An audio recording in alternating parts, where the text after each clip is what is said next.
नमस्कार, मैं हूं ब्रजेश श्रीवास्तव और आप देख रहे हैं ये खबर है। संसद का विशेष सत्र बुलाया गया है। 18 से 22 सितंबर तक चलेगा विशेष सत्र।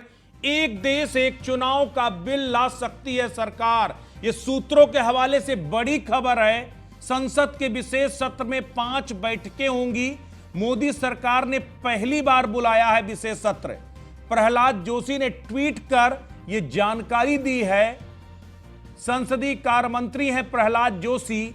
लोकसभा और राज्यसभा में होंगी 5-5 बैठकें और इस विशेष सत्र में कोई विशेष बिल ला सकती है सरकार। और जो सोर्सेस बता रहे हैं, वन नेशन वन इलेक्शन 2018 से लगातार इसकी कसमकस चल रही है और अब सरकार वन नेशन वन इलेक्शन का बिल ला सकती है इस विशेष सत्र में। बड़ी खबर। तो संसद का विशेष सत्र बुलाया है सरकार ने। 18 से 22 सितंबर तक 5 दिनों तक यह विशेष सत्र चलेगा। इसमें 10 बिल आने की संभावना है।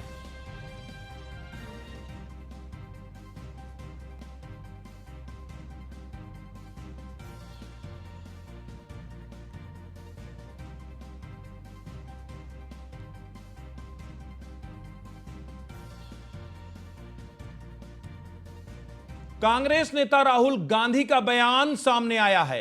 इंडिया गठबंधन की बैठक से पहले राहुल गांधी का बड़ा बयान। G20 की बैठक देश के लिए महत्वपूर्ण, देश में पारदर्शिता होना भी जरूरी। राहुल गांधी ने प्रेस कॉन्फ्रेंस कर अडानी को लिया आड़े हाथों। कहा, अडानी पर पीएम इतना मेहरबान क्यों हैं?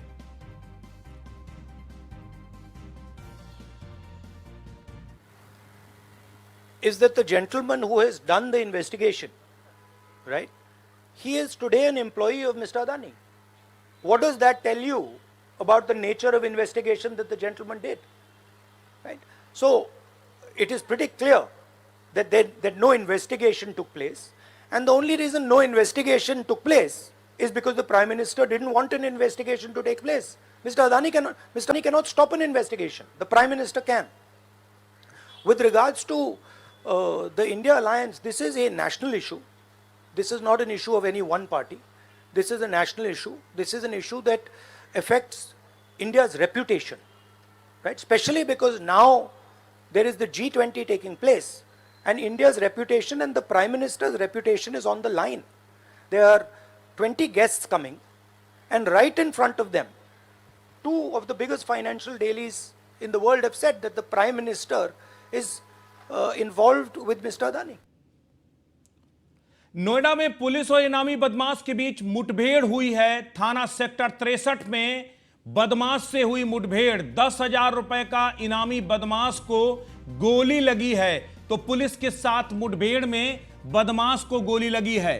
शहर में लूटपाट की घटनाओं को अंजाम देता था यह बदमाश। लंबे समय से फरार चल रहा था। कमिश्नर लक्ष्मी सिंह की पुलिस जिले में ताबड़तोड़ कर रही है कार्रवाई। तो लंबे समय से फरार चल रहा था शातिर बदमाश।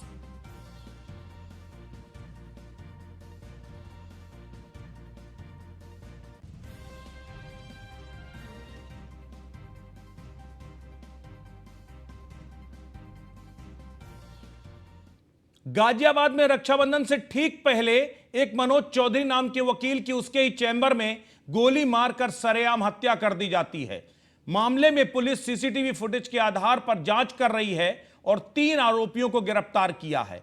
मामले में हमारे संवाददाता जितेंद्र गौतम ने additional CP Dinesh Kumar P से खास बातचीत की।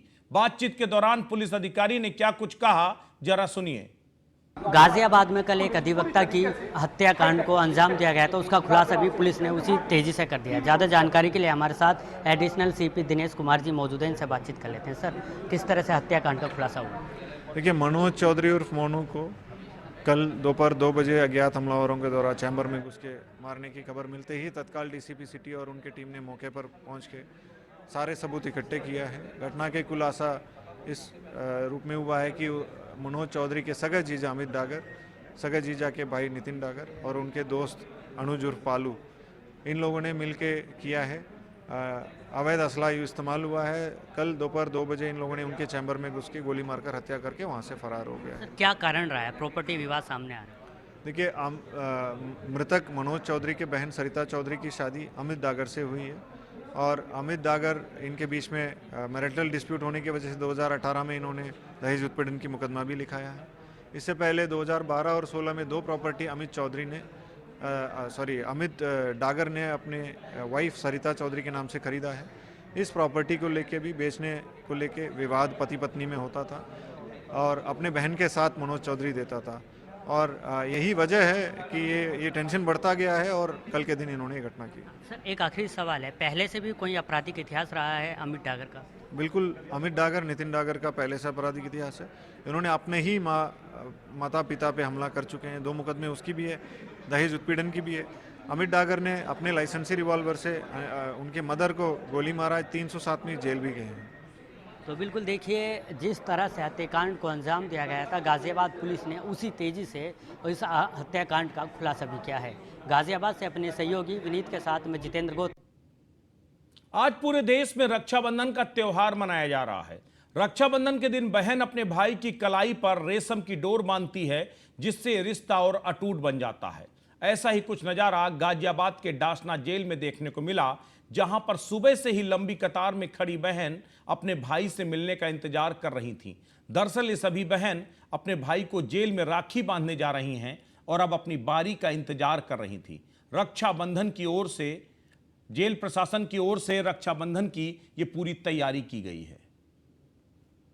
रक्षाबंधन के इस त्यौहार पर हम आ पहुँचे हैं गाज़ियाबाद की जिला कारागार पर और यहाँ पर हम आपको तस्वीरें दिखाएंगे तो आप देख सकेंगे कि किस तरह से महिलाएं लाइन में लगी हैं और अपने भाई से मिलने का इंतज़ार कर रही हैं। और ख़ास तौर पर सबसे अच्छी बात ये है कि भाई बहन के इस त्यौहार पर कहा जाता है कि जो मज़हब का जो पहरा है वो देखने को नहीं मिलता है और कुछ इसी तरह का यहाँ भी देखने को मिल रहा है। चाहे हिंदू हो या मुस्लिम बहन हो, अपने भाई को राखी बांधने के लिए बेताब है और अपने बारी का इंतज़ार कर रही है। ज़्यादा जानकारी के लिए हमारे साथ जेल अधीक्षक आलोक जी हैं, इनसे बातचीत कर लेते हैं। आलोक जी, किस तरह की व्यवस्था यहाँ पर की गई है और लगभग कितनी बहनें अब तक आ चुकी हैं? अब तक लगभग 1500 बहनें आ चुकी हैं और व्यवस्था हम लोगों ने हर तरह से कर ली है। बाहर मेडिकल हेल्प डेस्क बना दिया है, पुलिस प्रशासन से सहयोग लिया है और जगह जगह पे अपने अधिकारियों की और कर्मचारियों की ड्यूटी लगा दी गई है, जिससे कि कोई असुविधा ना हो। यहाँ तक कि हम लोगों ने निःशुल्क राखियाँ भी उपलब्ध कराई हैं। जो बहनें आ रही हैं जिनके पास राखियाँ नहीं हैं उनके लिए निःशुल्क राखियाँ भी उपलब्ध हैं। पानी की व्यवस्था, शौचालय की व्यवस्था, ये सब चीज़ें हम लोग पे विशेष ध्यान दे रहे हैं। और अंदर भी एक डॉक्टर साहब लगे हुए हैं, जैसे कोई वृद्ध महिला आ रही हैं और उनको कोई दिक्कत है तो बीपी वगैरह उनका चेक हो रहा है, ताकि कोई ऐसी अप्रिय स्थिति ना उत्पन्न हो। तो हर तरह से हम लोग इसको देख रहे हैं कि ये सुविधाजनक रूप से ये पर्व जो है हर्षोल्लास से मनाया जा सके। सर, एक चीज़ और जानना चाहेंगे, जहाँ इस तरह से रक्षाबंधन का त्यौहार आता है, जिम्मेदारी भी बन जाती है और साथ ही लोगों को जो अलग से सुविधाएं देनी है उसको लेकर भी आप लोग काफ़ी अच्छा काम कर रहे हैं। जैसे कि राखियों को लेकर हम बात करें, निःशुल्क राखी वितरण है, तो ये वही राखियाँ हैं जो जेल में कैदियों? हाँ, ये जो राखियाँ हैं ये कैदियों ने ही बनाई है और ये हमने पहले सेल के लिए भी काउंटर लगाया था जो आम पब्लिक के लिए उपलब्ध था और बहुत ही सस्ती राखियाँ थी ये 10-15 रुपये में, जो बाज़ार में आपको कहीं नहीं मिलेंगी। और हमने कुछ फालतू भी बना लिया था कि इस पर्व को देखते हुए कि जो बहनें जिनको आवश्यकता होगी उनको हम लोग अपने स्तर से भी निःशुल्क राखियाँ उपलब्ध करा सकें। तो कुल मिलाकर कहा जा सकता है कि जिस तरह से लोग यहाँ पर पहुँच रहे हैं, बहनें यहाँ पर पहुँच रही हैं और अपने भाइयों को राखी बांधने के लिए लगातार पहुँच रही हैं और इसको लेकर कहीं ना कहीं गाज़ियाबाद जेल प्रशासन की जो व्यवस्था है वो भी काफ़ी अच्छी यहाँ पर नज़र आ रही है। गाज़ियाबाद से अपने सहयोगी विनीत के साथ में जितेंद्र गौतम, न्यूज़ 1 इंडिया।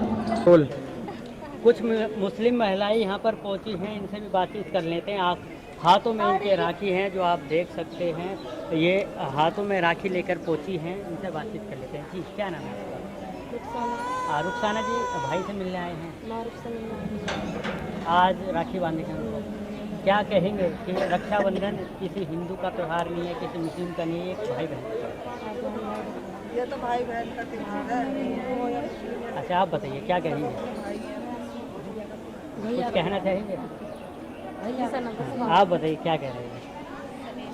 चलिए और भी लोग हैं, उनसे भी बात कर लेते हैं। क्या कह रहे थे आप? पीछे से आवाज आ रही है। हम ये बोल रहे थे कि हिंदू हो या मुस्लिम या सिख ईसाई भाई तो भाई है, बहन को ऐसा नहीं होगा तो भाई का किसको होगा। आपके हाथ में राखी हैं, जेल से ही मिली हैं आपको, क्या कहेंगे जेल प्रशासन की सुविधा को लेकर? ये सुविधा काफ़ी अच्छी है कि हर भाई के लिए बहनों को राखी गिफ्ट की जा रही है यहाँ पे, कि कोई भी आए, किसी भी धर्म की यहाँ लेडीज आए, अपने भाई को प्यार से राखी बांध सके। तो ये इस चीज़ के लिए बहुत बहुत धन्यवाद। हाँ, तो बिल्कुल देखिए, कुल मिलाकर जो जेल की व्यवस्थाएं हैं इस बार काफ़ी अलग हैं और ये जो व्यवस्थाएं हैं काफ़ी अच्छी इनको लग रही हैं। गाजियाबाद से अपने सहयोगी विनीत के साथ में जितेंद्र गौतम। ब्रेक के बाद आपका एक बार फिर स्वागत है। अमेठी में कल हुए प्रधानपति की हत्या के मामले में प्रशासन ने कड़ा रुख अपनाते हुए आरोपी के अवैध निर्माण पर बुलडोजर चलवा दिया। भारी संख्या में पुलिस बल की मौजूदगी में आरोपी राजू फकीर के अवैध निर्माण को बुलडोजर से जमींदोज कर दिया गया। वहीं तनाव को लेकर गांव में बड़ी संख्या में पुलिस बल को तैनात किया गया है। मृतक प्रधानपति का शव भी गांव पहुंच गया, जिसका दोपहर बाद अंतिम संस्कार किया जाएगा। दरअसल ये पूरा मामला इन्होना थाना क्षेत्र के करन गांव का है, जहां कल दो पक्षों में हो रहे दरवाजा लगाने के विवाद में समझौता कराने गए प्रधानपति मोहम्मद रिजवान पर एक पक्ष के राजू फकीर ने धारदार हथियार से हमला कर दिया। दबंगों के हमले में प्रधानपति मोहम्मद रिजवान की मौके पर मौत हो गई, जबकि उसका ड्राइवर रामधनी गंभीर रूप से घायल हो गया, जिसे इलाज के लिए ट्रॉमा सेंटर रेफर किया गया था, जहां उसका इलाज चल रहा है। आज सुबह भारी संख्या में मौके पर पुलिस बल पहुंचा और बुलडोजर ने आरोपी के अवैध निर्माण को गिरा दिया। आरोपी राजू फकीर ने तालाब की भूमि पर अवैध निर्माण किया था। इस दौरान तनाव को देखते हुए भारी संख्या में पुलिस बल को तैनात किया गया था।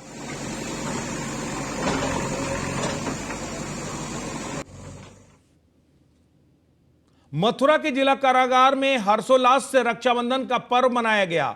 इस दौरान जिला जेल में सुबह से ही महिलाएं जेल में बंद अपने भाइयों को राखी बांधने पहुंची थीं। बहनों ने जेल के अंदर जाकर अपने भाइयों को राखी बांधी तो बहुत दुखी दिखाई दी। वहीं बहनों ने भाई की कलाई पर राखी बांधकर उनकी सलामती की दुआ भी की। जेल सुपरिटेंडेंट ब्रजेश कुमार ने कहा कि जिला कारागार में अपने भाइयों को राखी बांधने आने वाली बहनों को किसी प्रकार की कोई समस्या न हो, इसका खास ख्याल रखा गया।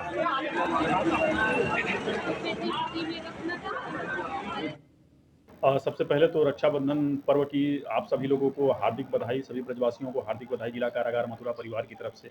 जिला कारागार मथुरा में रक्षाबंधन का त्यौहार बड़े हर्षोल्लास के साथ मनाया जा रहा है और सभी बंदियों की, सभी स्टाफ। समाजवादी पार्टी के राष्ट्रीय महासचिव स्वामी प्रसाद मौर्य द्वारा रामचरितमानस व अन्य धार्मिक हिंदू ग्रंथ पर टिप्पणी करने के मामले में कई जगह स्वामी प्रसाद मौर्य के खिलाफ विरोध प्रदर्शन हो रहा है। मुरादाबाद में कांग्रेस पार्टी के मानव अधिकार आयोग के अध्यक्ष गंगाराम शर्मा ने स्वामी प्रसाद मौर्य की जीभ काटने वाले को 10 लाख रुपए के नगद पुरस्कार देने की घोषणा की थी। इस घोषणा के बाद मुरादाबाद कांग्रेस की जिलाध्यक्ष असलम खुर्शीद को सामने आकर एक कहना पड़ा था कि गंगाराम शर्मा ने जो घोषणा की है वो उनकी निजी राय है, कांग्रेस पार्टी का उससे कोई लेना देना नहीं।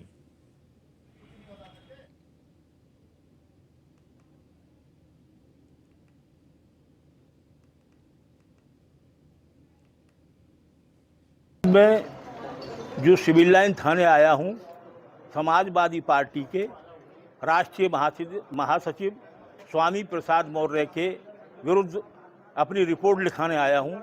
माननीय स्वामी प्रसाद मौर्य हिंदुओं के धर्म ग्रंथों के विरुद्ध लगातार जो है अनर्गल बातें करते हैं, उन्हें गरियाते हैं, ब्राह्मणों को गाली देते हैं, धर्म ग्रंथों का अपमान करते हैं और लगातार ये सिलसिला उनका एक अरसे से चला आ रहा है।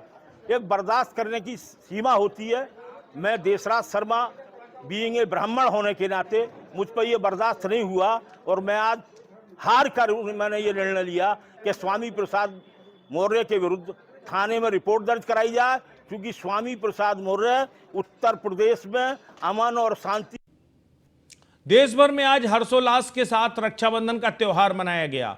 इस मौके पर गाजियाबाद में बहनों ने अपने भाई के लिए राखी बांधी। रक्षाबंधन के खास मौके पर इशिता जैन ने भाई दक्ष जैन को मसूरी सेंट जॉर्ज कॉलेज में जाकर राखी बांधी और अपने भाई की लंबी उम्र की कामना की।